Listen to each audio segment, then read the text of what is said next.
Dan ini adalah tuduhan-tuduhan sesat terhadap Hamzah Fansuri mengenai paham atau ajaran tasawuf wujudiyah. Jadi Ar-Raniri itu menganggap bahwa ajaran Hamzah Fansuri itu sesat dikarenakan pertama, menurut Ar-Raniri bahwa ide-ide Hamzah Fansuri yang menganggap Tuhan, alam, manusia, dan hubungan di antara ketiganya adalah identik dengan pemikiran para filosof, orang-orang Zoroaster, ajaran reinkarnasi, dan Brahma Hindu. Jadi menurut Ar-Raniri itu wujudiyah Hamzah Fansuri itu sama atau setidak-tidaknya identik dengan pemikiran para filosof, ajaran reinkarnasi, dan Brahma Hindu. Terus kemudian ajaran Hamzah Fansuri adalah panteis dalam pengertian bahwa esensi Tuhan adalah imanen secara sempurna di dalam alam, bahwa Tuhan melebur dalam satu yang tampak. Jadi kenapa disebut dengan ajaran panteis? Karena esensi dari Tuhan itu sendiri adalah imanen di dalam alam, menyatu di alam, menganggap bahwa Tuhan itu melebur dalam sesuatu yang tampak. Ini menurut Ar-Raniri.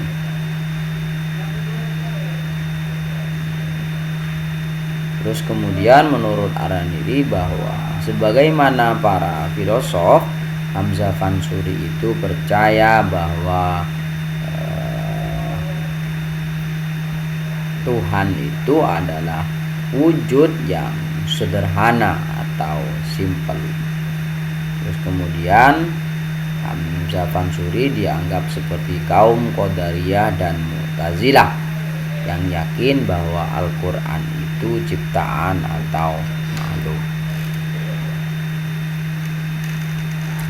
Terus menurut Ar-Raniri juga bahwa Hamzah Fansuri itu percaya akan kekekalan alam. Jadi inilah alasan-alasan atau bukti-bukti yang diajukan oleh Ar-Raniri bahwa Hamzah Fansuri itu tasawufnya dianggap sebagai tasawuf yang sesat, ajaran wujudiyahnya sesat sehingga tidak boleh diikuti. Akan tetapi Ar-Raniri itu tidak menentang semua doktrin wujudiyahnya Hamzah Fansuri. Jadi dia membedakan dua ajaran wujudiyah, yaitu ada wujudiyah mulhid dan ada wujudiyah muwahhid. Wujudiyah mulhid itu dipandang sebagai wujudiyah yang batil, yang tidak bisa diikuti. Yang bisa diikuti itu hanyalah wujudiyah muwahhid. Wujudiyah muwahhid itu apa? Kesatuan wujud unitarianistik yang dipandang ajaran sufi sebagai ajaran yang benar.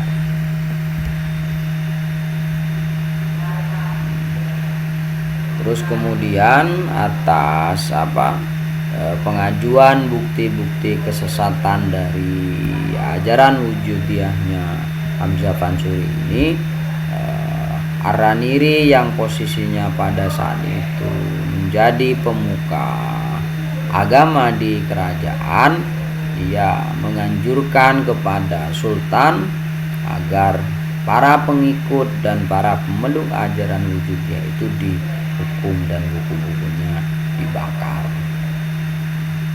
Araniri di dalam kekuasaan itu berkuasa selama kurang lebih dari 7 tahun ketika para pengikut Wujudiyah mulhid menerima berbagai bentuk hukuman berat.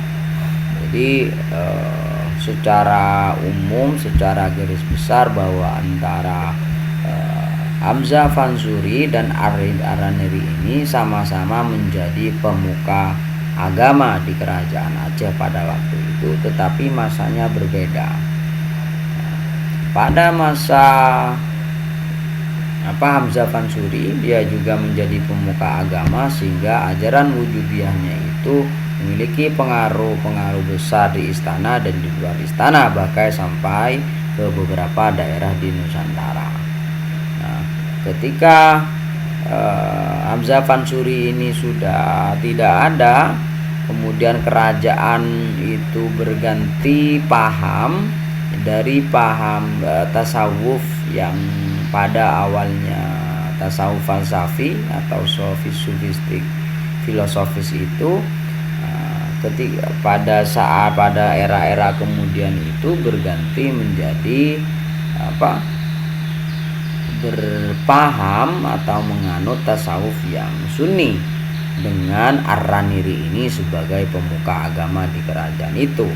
Maka ketika Araniri telah menjadi pemuka agama di kerajaan yang mendukung tasawuf sunni ini, kemudian dia mengambil kebijakan menganjurkan kepada sultan untuk menghukum penganut dari tasawuf Wujudiyah atau tasawuf falsafi ini.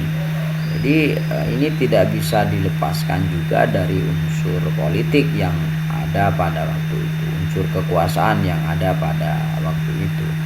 Jadi ketika di kerajaan yang berkuasa itu adalah tasawuf falsafi, maka korbannya adalah tasawuf sunni. Nah, ketika tasawuf sunni yang berkuasa, maka korbannya adalah tasawuf falsafi. Jadi peristiwa umumnya kira-kira seperti itu. Nah, dan tasawuf Wujudiyahnya Hamzah Fansuri ini memiliki pengaruh tidak hanya di wilayah Aceh, tetapi juga di luar Aceh, bahkan sampai di Jawa juga dan ke seluruh Nusantara, ke Jawa, ke negeri Perak, Perlis, Kelantan, terus Trengganu, bahkan sampai ke mancanegara. Pengaruh Wujudiyah Hamzah Fansuri ini khususnya di Jawa bisa dilihat dari Syarah Asy-Syikin dan Al-Muntahi yang telah diterjemahkan ke dalam bahasa Jawa, dan naskah ini sekarang ada di perpustakaan Leiden di Belanda. Terus ada 2 karya Hamzah Fansuri yang berpengaruh hingga ke Buton, Sulawesi Tenggara, yaitu Asrar Al-Arifin dan Syarah Asy-Syikin. Bahkan ajaran Wujudiyahnya Hamzah Fansuri ini juga dipelajari langsung oleh masyarakat Buton.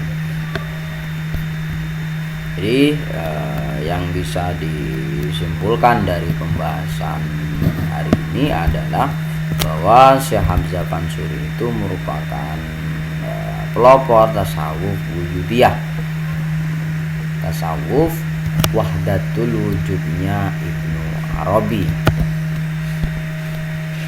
Dialah yang menjadi tokoh utama sehingga tasawuf falsafi itu menyebar dan memiliki pengaruh yang tak kalah besar dengan tasawuf sunni di berbagai daerah di Nusantara. Terus kemudian tasawuf Hamzah Fansuri ini mendapat tantangan keras, dianggap sesat dan dianggap bid'ah oleh tokoh tasawuf setelahnya, yaitu Nuruddin Araniri, karena memang secara paham tasawuf